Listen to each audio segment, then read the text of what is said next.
Review piece. When the saints go marching in, it's written on G5 fingers. So place your hand on G5 fingers and let's read. So the first one, line to line, G, skip, go up to D. And the block 3 stuck together in a space is a chord. We call it G chord. Again, G, skip to B, go up to D. G, skip up to B, go up to D. All lines skipping. B, skip, G, skip, B to A. Now left hand, good birds don't fly away. Start from A, go up, C sharp, D.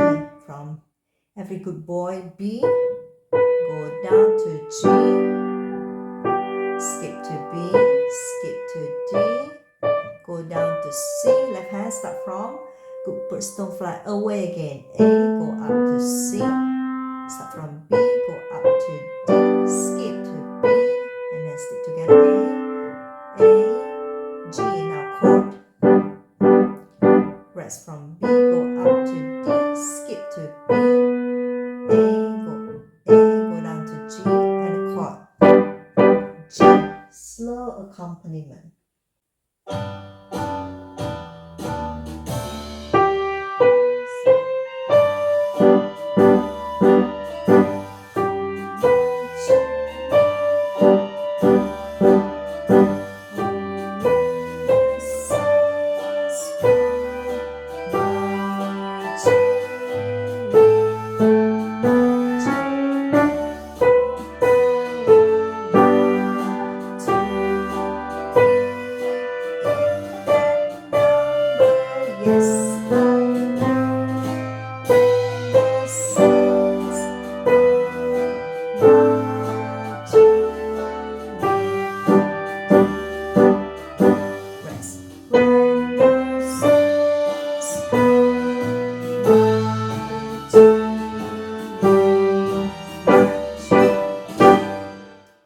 Now we're gonna play with the fast version of the song.